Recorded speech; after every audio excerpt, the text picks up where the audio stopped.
we are putting, and not afraid, to put the interests of Wales first, even when faced with the wrath of English ministers, furious at the fact that the priorities of the government of Wales differ from theirs.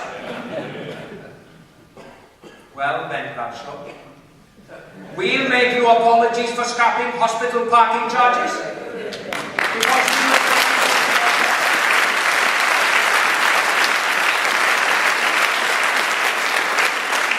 and we always put the interests of Wales first.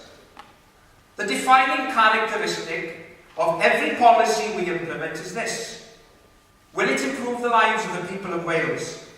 Will it really make a difference? Now, one area where we can make a real difference is on the issue of climate change. We've already set up our Climate Change Commission, as we agreed in One Wales. But we're now moving to meet our target of reducing carbon equivalent emissions by 3% a year by 2011. We know it's a challenging target, but we are determined to achieve it. But setting an overall target isn't enough.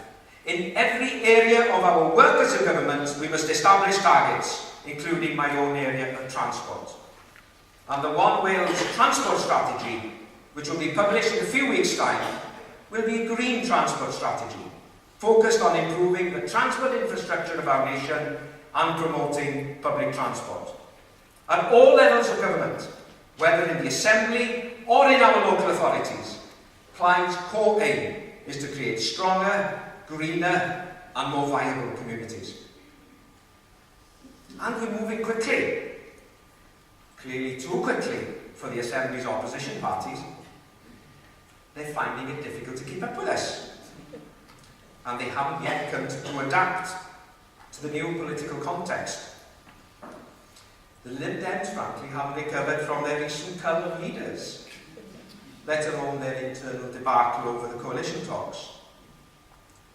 Then, of course, we have the Tories in the Assembly. Do you know, their only mantra so far appears to be spend, spend, spend. But when it comes to taxes, the London masters say cut, cut, cut. The Tories haven't really been able to adapt to their new role as the main opposition in the Assembly, because the main opposition to their Welsh policies comes from within, their unionist streak. Yes, when it suits them, the Tories want to give the impression that they have won to devolution. But how can they be trusted when their Welsh MPs have adopted the worst excesses of the anti-devolutionist rhetoric of the Thatcher years? But we know what the Tories are really about. As ever, it's London pulling the strings. Why else will you decide to hold an internal inquiry on whether the party stands on devolution 9 years after the Assembly came into being?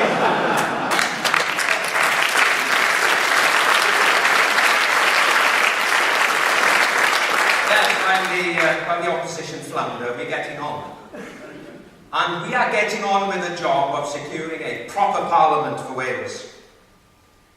Did you know that it was here in this city 112 years ago that the attempt of the Cymru Fydd Alliance to advance the cause of devolution was actually shattered?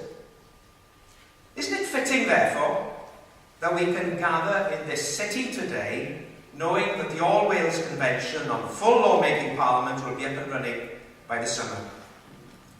Yes, thanks to the hard work and dedication of our Plaid colleagues who sat on the establishing committee and its joint chair, Ellen Berry, the Convention's work will soon get underway.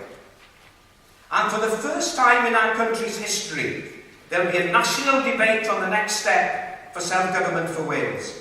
It will reach out to all parts of Wales, inviting every individual, every organisation, every community to take part in the discussion as to what we want as the nation moves forward. Friends, it will then be up to us, each and every one of us, to make the case for full powers. It will be our opportunity, our responsibility, to engage in a robust and open debate with the intelligence and maturity that inspire the people of Wales to move to the next step in our development. Now, the polls are already telling us that the majority of people in Wales are in favour.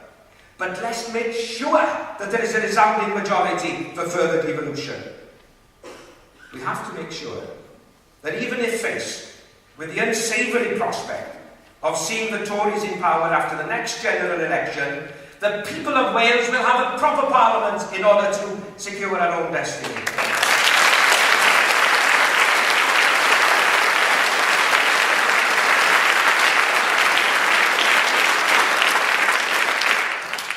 One Wales doesn't only secure an agreement between Plaid and Labour to hold a referendum.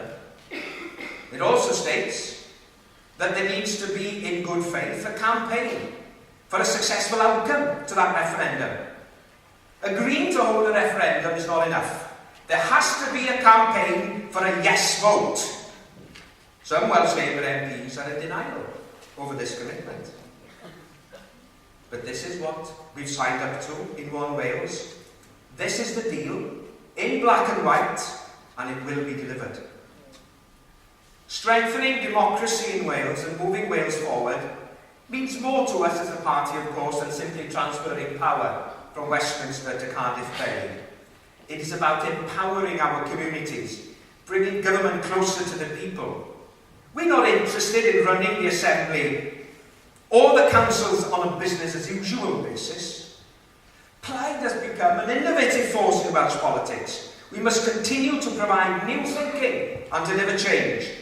We must challenge the sterile political leadership of so many of our councils across Wales.